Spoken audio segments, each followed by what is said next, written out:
Bonjour tout le monde, ça fait plaisir de vous voir. Alors, aujourd'hui, je vais vous parler d'un dossier que j'ai mené cette année avec mon collègue Thomas Michael. On est en éthique les deux. D'ailleurs, si vous voulez monter des cours d'éthique pour vos programmes, n'hésitez pas à m'écrire. Ça me fait toujours plaisir de monter plein de cours. Je pense qu'on en a besoin à l'école. Et dans cet esprit-là, moi, je m'occupe d'un cours de 1 crédit qui s'appelle « Encadrement de la profession et éthique professionnelle ». C'est un cours un peu tannant, donc il dure 24 heures, mais il y a toutes sortes de contraintes. Alors, il faut le faire en 4 semaines. Il faut faire la moitié du cours en ligne, puis il faut couvrir 175 pages du guide de pratique professionnelle dans ce cours-là.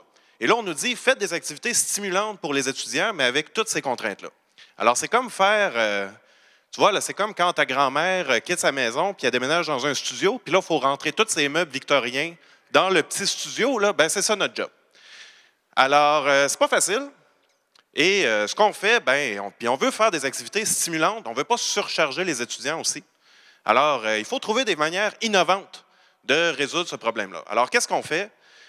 On fait des dossiers spéciaux qui permettent vraiment d'allier à la fois les problèmes institutionnels, comment fonctionne la profession d'ingénieur au Québec, puis les enjeux d'éthique professionnelle dans un même problème.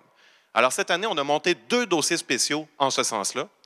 Le premier, on est allé voir un ingénieur du ministère des Transports du Québec qui, son problème éthique, lui, c'est que pour faire son travail, il a besoin de connaissances de pointe, mais les connaissances de pointe sont dans l'industrie et son employeur lui met des contraintes de ne pas être en contact avec l'industrie pour faire son travail ou d'avoir des contacts minimaux avec l'industrie. Et là, il faut qu'il se débrouille avec ça. Premier problème éthique. Donc là, ça nous permet de voir le fonctionnement des institutions, hein, qu'est-ce que dit le Code de déontologie, qu'est-ce que dit la loi sur les ingénieurs, comment fonctionne son organisation, mais aussi de faire de l'éthique professionnelle, puis tout ça est bien unifié dans le cas de ce professionnel-là. Donc, on a fait une entrevue spéciale avec lui. On a monté un dossier en ligne là, qui se fait autant bien en classe que seul pour l'étudiant à la maison. Donc, on respecte la contrainte synchrone et on calcule qu'on a besoin d'à peu près 5-6 heures que l'étudiant doit investir pour faire cette activité-là. Donc, on rencontre nos contraintes de temps. Le deuxième dossier qu'on a fait, là, je n'ai pas de mérite, c'est un étudiant qui nous a mis sur la piste. Il nous a dit, vous devriez faire une activité sur la situation qu'a vécue Robert Bellefleur à Lac-Mégantic au milieu des années 2010.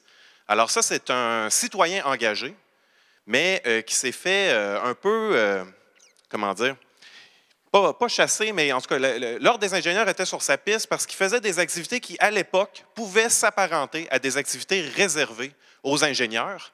Alors, cas super intéressant, bien documenté avec un documentaire de Philippe Falardeau. Et ce qui est intéressant, ça nous permet de revenir dans la loi sur les ingénieurs de l'époque, voir comment il a évolué depuis, donc aspect institutionnel. Code de déontologie, hein, qu'est-ce qu'on fait si on est un ingénieur? On sait qu'un citoyen fait des activités réservées aux ingénieurs, mais on ne le dit pas. Donc, on coche la case code de déontologie, mais aussi un beau code d'éthique professionnelle. Qu'est-ce qu'on fait quand le système en place nous empêche de protéger le public, ou en tout cas le respect vraiment fin des règles nuit à la protection du public? Alors, je remercie cet étudiant, puis ça nous a permis de monter un super beau deuxième dossier spécial. Merci tout le monde.